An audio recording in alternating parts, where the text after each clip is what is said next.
5-7 years నుంచి తల్లికి చెల్లికి అన్యాయం అని చెప్పి కంటిన్యూస్ బొంబార్డింగ్ కొడుతున్నారు జగన్మోహన్ రెడ్డి. దానికి తగ్గట్టు వీళ్ళు ఖచ్చితంగా కోవర్ట్ ఆపరేషన్ చేస్తారు, ఇద్దరు అక్క చెల్లెళ్ళు తల్లి కూడా. కరెక్ట్ గా టైంకి తెలుగుదేశంకి ఏమైనా క్రైసిస్ వచ్చాయా పారాచూట్ వేసుకుని దిగిపోతున్నారు వీళ్ళిద్దరు, ఇద్దరు కూతుర్లు తల్లిను. ఎందుకు చెప్తున్నానంటే మొహమాట లేకుండా, ఇప్పుడు ఈ పుట్ట మహేష్ యాదవ్ ఇష్యూ ఒకటి బూమరంగ్ అవుతుంది. వాడు ఖచ్చితంగా రాజీనామా చేయాలి, లేకపోతే స్పీకర్ చెప్పు తీసుకొట్టి గెట్అవుట్ అని బయటికి పంపించాలి. పవిత్రమైన దేవాలయం లాంటి పార్లమెంట్ లో డ్రగ్స్ తీసుకుని వెళ్ళాడు, ఎందుకంటే ముందు రోజు దొరికాడు, డ్రగ్స్ బ్లడ్ శాంపుల్స్ లో ఉన్నాయని చెప్పగానే తెల్లారి పార్లమెంట్ అని స్టేషన్ బెయిల్ తీసుకుని పోయాడు, పార్లమెంట్ లో కూర్చున్నాడు. దేవాలయం ఇంకా మందు డ్రగ్స్ తీసుకుని వెళ్తారంటే వాడు చేసింది ఫండమెంటల్ బ్లండర్, ఒప్పుకొని తీరాలి. ఆ ఇష్యూ డైవర్ట్ అవ్వాలి. ఈ తిరుమల లడ్డు హెరిటేజ్ కి అప్పనంగా మొన్న ఇచ్చిన ఇన్సెంటివ్స్ తో కూడిన ల్యాండ్లు ఇవన్నీ బూమరంగ్ అవుతున్నాయి. వీటి మీద ఎక్కడైనా సైడ్ ట్రాక్ పెట్టాలంటే సునీతను తీసుకొచ్చారు మళ్ళీ ఫస్ట్ ప్రయారిటీ. ఏది వీళ్ళకి వ్యవస్థల మీద, అవతల కోర్టుల మీద కానీ, అంటే సుప్రీంకోర్టు మీద, సిబిఐ లాంటి అత్యున్నత ఇన్వెస్టిగేషన్ అథారిటీ మీద వీళ్ళకి నమ్మకాలు ఉండవు. ఆ తపేలా ఛానల్లో కూర్చుని అలో లక్ష్మణ అని ఏడుపు, సునీతమ్మ ఇన్వెస్టిగేషన్ ఈ కోణంలో చేయాలి, ఆ కోణంలో చేయాలి. కానీ ఈవిడ చేసిన తప్పులు మాత్రం ఏడు చెప్పదు. ఏది ఆ ఇంటి గడి బద్దలు కొట్టి లోపలికి వచ్చి ఎవడైతే మర్డర్ చేశాడు, తర్వాత వీళ్ళ ఆయన ఏమో లెటర్ దాచమంది, రాజశేఖర్ ఏమో లెటర్ దాచమంది సునీల్ గడికి చెప్పి, దస్తగిరి గడికి ఏమో ఏటన్నది విషయం ఎవరికి చెప్పరు. మీకు తెలుసా ఆంధ్రప్రదేశ్ లో అంబానీ లాంటి అపర కుబేరుడు ఉన్నాడు, ఎవడో తెలుసా మీకు? తెలుసా సార్? తెలుసా తెలీదా? తెలీదు. దస్తగిరి గాడు. ఎందుకంటే రిచెస్ట్ లాయర్ లోద్రా గాడు. లోద్రాని ఎవడన్నా లాయర్ కింద పెట్టుకుంటే అంబానీ లాంటి కదా. లోద్రా దౌర్భాగ్యం మీకు చెప్పనా, సుప్రీంకోర్టు రేపేపడో గల్లప్పట్లు లేపుతా చూడండి ఎలాగుంటుందో. ఎందుకంటే సునీతకి మా నాన్నని చంపిన అంత కూడా ఎవడో పట్టుకోండి అని సునీత్ తరపున వాదిస్తాడు లోద్రా.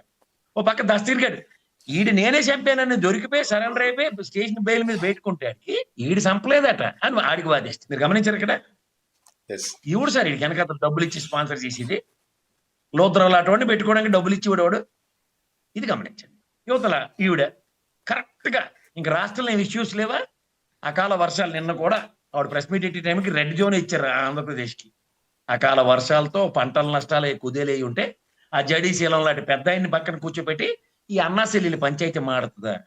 51 ఎకరాలు ఇడుపులపాయలు రాజశేఖర రెడ్డి గారు రాసి ఇచ్చారు పెళ్లికి ముందో తర్వాత ఏదోటి. తర్వాత రోడ్ నెంబర్ 2లో ఇల్లు ఇచ్చారు. సరస్వతి ప్రాజెక్ట్స్ సాగర్ సొసైటీలో ఆవిడింట్లోనే ఉంది, అందుకని ఆయనలో షేర్ హోల్డర్ ఉన్నారు. ఈ ఎన్సిఎల్టీ కేర్స్ ఉంది, నేషనల్ ట్రిబ్యునల్ లాలో ఉంది. ఏది షేర్ మనీ ట్రాన్స్ఫర్ కి ఫీజు ఎగ్గొట్టడానికి రాజ్యసభలో బిల్లు పెడతానని చెప్పి ఎవరు చెప్పారు? ఈ తెలుగు తక్కువ మాలోకానికి. అప్పుడేమో షేర్ మనీ ట్రాన్స్ఫర్ అమౌంట్ కట్టుకోకుండా కూర్చున్న పాపానికి అది ఈడీ సీజ్ చేసింది సరస్వతి ప్రాజెక్ట్స్ ది. అది రిలీజ్ అయితేనే కానీ ఇవ్వలేమని చెప్పారు కదా. అంటే ఉనికిని చాటుకోవడానికి విజయం ఒక ఉత్తరం. అసలు రాజశేఖర రెడ్డి గారికి సంబంధించిన ఎలక్షన్ ఎప్పుడు పెట్టి తీసుకునే ఆస్తులు ఏమున్నాయో నువ్వు రాసిచ్చి అమ్మ ఎవరు కాదన్నాడు. నీవు ఏదో తాపత్రయపడుతున్నట్టుకుంది. ఎందుకంటే 51 ఎకరాల్లో 4 మనవులకి రాయమన్నట్టుకున్నాడు రాజశేఖర రెడ్డి సార్. అంటే 4 మనవులు అంటే జగన్ సార్కి 2 ఆడపిల్లలను, షర్మిలమ్మకి ఆ బేపనాయన తిరుగుగా వచ్చిన 2 పిల్లలు. ఏదైతేనేమి ఆ 4 మనవులే కదా. 51 ఎకరాలు 4 పంచమని జగన్ పక్కన మాడుతున్నావా, షర్మిలమ్మ పక్కన మాడుతున్నావా? జర ఆలోచించుకోమా నువ్వు. లేదా ఎలక్షన్ ఎప్పుడు పెట్టి షర్మిల తెద్దాం 234 కోట్లు నాకు మా అన్న ఇచ్చే డబ్బులు అప్పుగా అని బ్రాకెట్లో చెప్పింది అశ్వత్థామ కొంజరలాగా. ఈ రోజు దాకా జగన్మోహన్ రెడ్డి నాకు డబ్బులు వెనక్కి ఇమ్మంటాడని ఏ రోజైనా ఆ మాట చెప్పావు మాకు? అన్న చెల్లికి 234 కోట్లు ఇచ్చేసాడు సార్ అన్న. చెప్పండి, చెల్లికి ఇన్ని రాఖీలు కట్టి ఉంటారు మీకు కూడా, మీ అక్కలు చెల్లెళ్ళు ఎంత ఇచ్చి ఉంటారు ప్రాణాలకు తెగించి మీరు?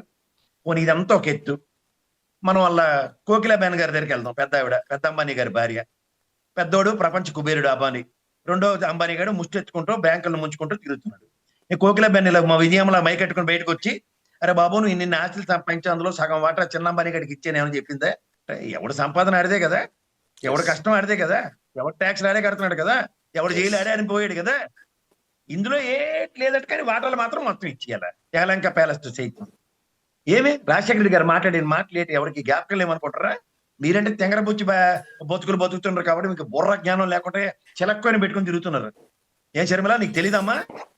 రాజశేఖర రెడ్డి గారు సాక్షి పేపర్ పెడుతూ మన పార్టీకి అంటే ఆనాటి కాంగ్రెస్ కి పేపర్ అవసరమా? మా అబ్బాయి ఎవడ మాట ఏం పెట్టుకున్నాడు, ఈ మాట అన్నాడు. ఇంత రికార్డ్స్ నేను ప్రూవ్ చేస్తా. యలహంక ప్యాలెస్ కి సందర్శనార్థం చూసుకుని వచ్చి ఏ రోజు కూడా ఎలక్షన్ అప్పుడు వీటిలో నేను యలహంక ప్యాలెస్ నేను కట్టినని ఆయన ఎప్పుడు డిక్లేర్ చేసుకోలే. అది జగన్మోహన్ రెడ్డి గారు కట్టుకున్న ఇల్లనే ఆయన ఎప్పుడు ఒప్పుకున్నాడు కూడా. నీకు ప్రాబ్లం ఏంటంటేనమ్మా, ఇల్లరకం అల్లుడు కాబట్టి ఇంకా అన్న సన్నిధానంలో శాత తీర్థం ఉంటే మీ అమ్మని నీ దగ్గరే పెట్టుకున్నావు. ఎవడైనా హిందూ సాంప్రదాయంలో తల్లి కొడుకు దగ్గర ఉంటుంది, ఇల్లరికం కాబట్టి నీ దగ్గర అల్లుడి దగ్గర ఉంటుంది ఆవిడ బాధను ఆవిడ అర్థం చేసుకోగలడు. అంటే ఆ భారతం మీద పడిపోతారు. దేనికి పడిపోతారో మీకే తెలియదు.